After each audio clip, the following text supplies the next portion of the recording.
Hey YouTube, it's Monica, and today I want to talk about something that's really important, and that is raising lifelong readers. This is one of the most important things that you will do as a homeschooler. It's more important than teaching your kids to write or teaching them history or teaching them music. And of course, you'll do all of the wonderful things that you think are important, but seriously, raising a lifelong reader is the most important thing that you can possibly do. So when I think of someone intelligent, I usually think of somebody who is an avid reader. Not only are they an avid reader, that doesn't quite get them there. They have to be somebody who really thinks about the material, engages with it, comes to conclusions, has opinions, things like that. Now, sometimes you will have anomalies. You'll have people who really don't read, but they are smart.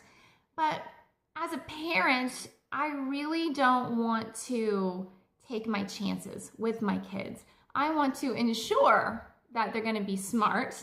And the best insurance I have for creating smart kids is to create lifelong readers. Do you know that in the United States last year, 75% of adults over the age of 16 read one book? Just one book. Now I know what you're thinking. That's me. Or maybe you're thinking, I don't think I even read one book. Okay, I get it. So like life is really hard. And when you're a homeschooling parent, it's really, really exhausting. And at the end of the day, I don't know about you, but a lot of times I don't even want to read. But intellectually, I know that I should. And more importantly, I know that my kids should see me read.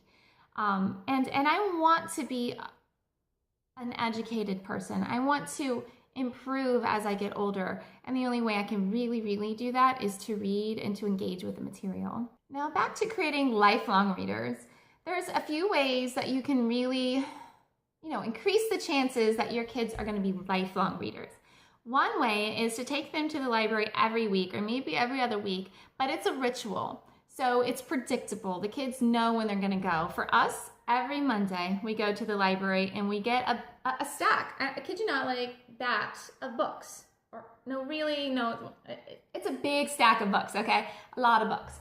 And the point is, and as they get older, obviously it will be less books because they're little kid books now, but the point is that reading is a big deal. It's a way of life in our house, and that's such an easy thing to do just by going to the library.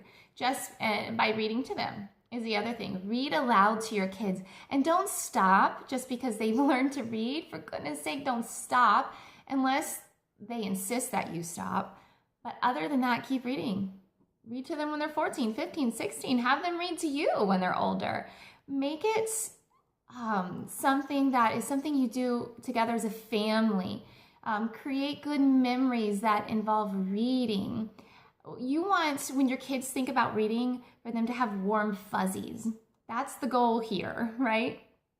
But that's just part of the equation. The other really important part of the equation that a lot of us really tired adults kind of conveniently want to leave out is that our kids have to see us reading.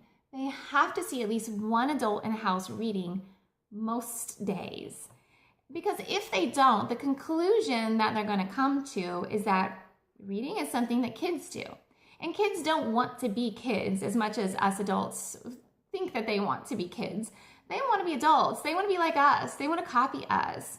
And we want them to see us reading so they can copy that behavior too.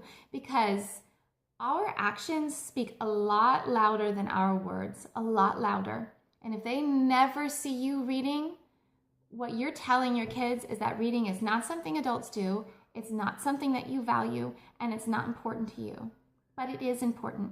And even for someone like me, I value reading, but I didn't grow up a reader. And so it's actually not the most relaxing activity for me. It's not that easy. It's not what I choose to do if I'm really tired. Okay, so when I'm suggesting this, it's not like, hey, I love to read. Why don't all of you love to read? You should do it too. It's not like that. It's because I know how important it is. And what I'm suggesting is actually that you get a timer if you need to, and I need to. You set it for 15 minutes and you read during the day when your kids are awake and at home so they can catch you in the act of reading every day, every single day. I know it's a lot nicer to read when your kids go to bed or when they're gone, and you can still do that. I'm not saying don't do that. I'm just saying you want them to see you reading. And more than even seeing you read, you want them to be second to a book. You want them to say, Mommy, look at this. Mommy, look at that. Mommy, can I do this? Can I do that? And you want them to hear you say, you know what?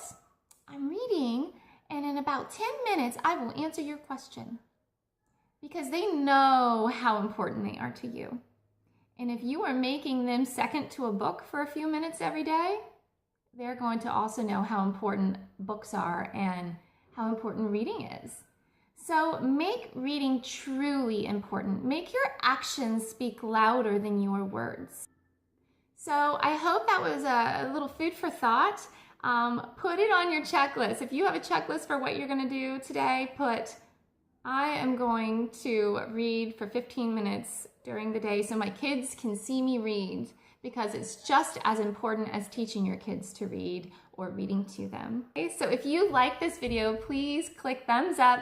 Please share this video, and please give me your input in the comments below. I love to hear your opinions and your ideas. So have a great day, and thanks so much for listening.